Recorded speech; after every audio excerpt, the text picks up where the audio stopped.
the truth did not arrive like a storm. It did not crash into Toan's life with a single, undeniable blow. Instead, it crept in slowly, quietly, like a shadow stretching longer with each passing moment, until it became impossible to ignore. At first, he resisted it. He told himself that everything happening around him, the stolen motorbike, the unfamiliar faces in the village, the tension hanging in the air, was just coincidence. But deep down, beneath the layers of denial, he already knew.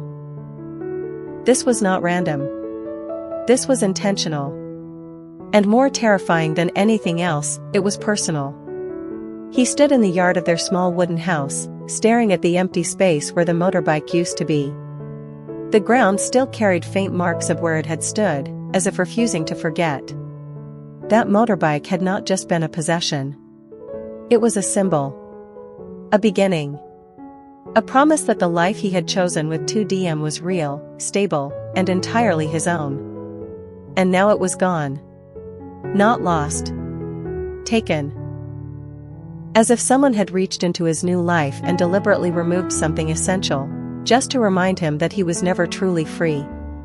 Behind him, the wooden door creaked open softly.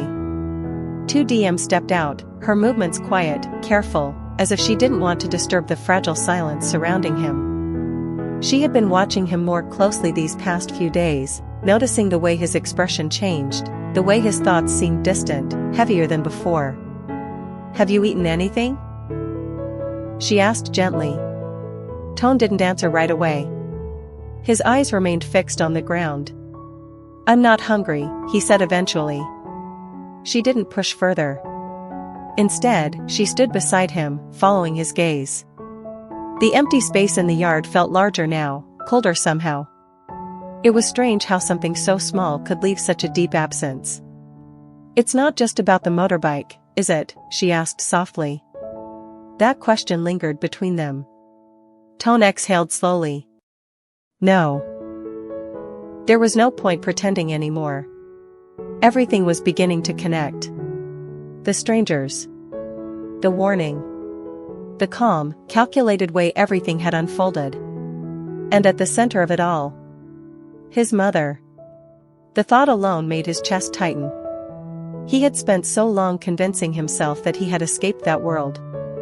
That by leaving everything behind, his position, his wealth, his responsibilities, he had also left behind the control, the manipulation, the expectations that came with it. But he had been wrong. That world had simply followed him. Watched him. Waited. Until he had something worth taking. Tu Diem turned to him, studying his face. "It's her, isn't it?" Toan didn't respond immediately. But his silence was enough. Tu Diem lowered her gaze, her fingers tightening slightly at her side. "Why?" she asked. "To bring me back," Toan said, his voice quiet but firm. "Or to make me regret leaving." The simplicity of that answer only made it more painful. Because it meant that everything happening now was not about them building a life. It was about someone else trying to tear it apart. The wind picked up, rustling the trees around them. Somewhere in the distance, a dog barked, then fell silent again. The entire village felt different now, as if it were holding its breath. "We can still stop this," Tu Diem said after a moment. "We can leave. Go somewhere else. Start again." Toan turned to look at her. And for a brief moment, the idea tempted him. To run. To disappear. To escape everything once more. But then he thought about what that would mean. Another beginning. Another life built on running away. And eventually, another loss. "No," he said. The word was calm. But absolute. "I've already run once," he continued. "If I run again, it won't stop. It will never stop." Tu Diem held his gaze, searching for doubt. There was none. "So what do we do?" she asked. Toan took a slow breath, his eyes hardening with a quiet determination. "We stay." The answer felt heavier than anything he had said before. "And the wedding?" she asked, her voice softer now. For a moment, Toan said nothing. He looked around, the small wooden house, the uneven yard, the mountains rising in the distance. This life was simple. Fragile, even. But it was real. It was chosen. And he wasn't going to let it be taken from him. "We're getting married," he said. This time, there was no hesitation. No doubt. Just certainty. Tu Diem's eyes softened, not with relief, but with something deeper, understanding. She knew what that decision meant. It wasn't just about love anymore. It was a declaration. A refusal. A line drawn. And once crossed, there would be no going back. The days leading up to the wedding should have been filled with excitement, laughter, and anticipation. Instead, they were heavy with tension, each moment stretched thin by uncertainty. The village continued to prepare, neighbors offering help, bringing food, hanging simple decorations made from whatever they had. On the surface, everything looked normal. But underneath, everything had changed. People spoke in lower voices. Eyes lingered longer than they should. There was a quiet awareness spreading through the village, something was wrong. And no one knew how far it would go. Toan felt it everywhere. In the way conversation stopped when he approached. In the way even the wind seemed sharper, colder. And most of all, in the silence from his mother. Because she hadn't contacted him again. And that was what frightened him the most. It meant she was waiting. Planning. Watching. One evening, as the sky darkened and the last light of the sun faded behind the mountains, Toan sat outside the house, staring into the distance. Tu Diem joined him quietly, sitting beside him without speaking. They didn't need words anymore. Everything that mattered had already been said. "Do you think she'll come?" Tu Diem asked after a while. Toan didn't answer immediately. "Yes," he said finally. The certainty in his voice made her chest tighten slightly. "And if she does?" Toan's jaw tightened. "Then we face it." There was no other option left. That night, sleep did not come easily. Every sound felt amplified. Every movement carried meaning. Toan remained awake long after Tu Diem had fallen into a restless sleep, his mind racing through possibilities, through outcomes, through consequences. He knew this wasn't over.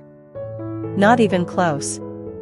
And then, the phone rang. The sound cut through the silence like a blade. Toan didn't need to check the screen. He already knew. He stepped outside before answering, closing the door quietly behind him. For a moment, he said nothing. Neither did the voice on the other end. Then, "You're still there." His mother's voice was calm. Controlled. As if nothing had changed. "Yes," Toan replied. A brief pause followed. "You've always been stubborn," she said. "And you've always tried to control everything," Toan answered. Another pause. Longer this time. "You think this is about control?" she asked. "What else would it be?" Toan shot back. There was a faint shift in her tone then.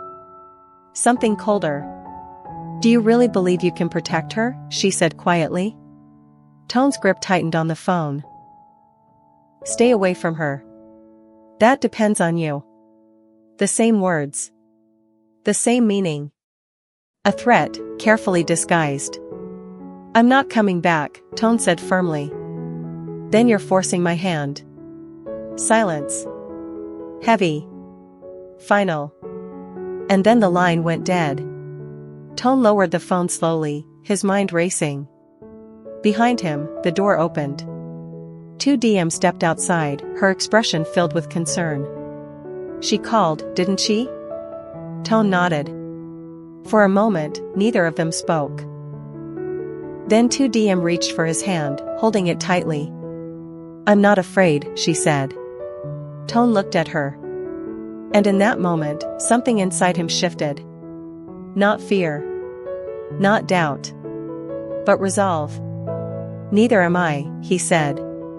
But deep down, He knew the truth. Fear was still there. It just no longer controlled him. In the distance, far below the mountain, a pair of headlights appeared once again. Not moving. Not passing through. Just waiting. Watching. As if everything had already been set into motion. As if the wedding was no longer just a celebration, but a battlefield. And as the wind began to rise once more, carrying with it the cold breath of something inevitable, Toan understood one final truth. This was no longer about choosing between his past and his future. It was about whether he was willing to lose everything, to protect it. And somewhere in the darkness, the next move was already coming. The night did not end with that call. It only grew heavier. A low rumble echoed from somewhere far below the mountain, subtle at first, almost mistaken for distant thunder. But Toan knew better. He stepped forward slightly, his eyes narrowing as he tried to focus through the darkness. The headlights he had seen earlier were still there, but now, there were more. One became two. Two became three. They didn't move closer, not yet. They stayed at the base of the mountain road, like silent witnesses, or patient predators. "They're not leaving," Tu Diem whispered. Toan shook his head slowly. "No, they're waiting." "For what?" He didn't answer right away. Because the truth had already formed in his mind. For the right moment. The wind surged stronger, pushing against the trees, making the wooden house creak softly behind them. It felt as if the entire mountain was reacting, as if nature itself sensed the tension rising towards something inevitable. Toan took a deep breath, his expression hardening in a way Tu Diem had never seen before, not cold, not distant, but focused. The hesitation that once lived in him was gone. In its place was something sharper. A decision that had finally taken shape. "If they want to come," he said quietly, "then let them come." Tu Diem tightened her grip on his hand, not out of fear, but out of solidarity. They stood there together, side by side, facing the darkness below. Not running. Not hiding. Waiting. And somewhere, beyond the reach of light and reason, a plan was already unfolding, one that would not stop at threats, or warnings, or stolen things. This time, it was coming for everything. And when it arrived, there would be no turning back.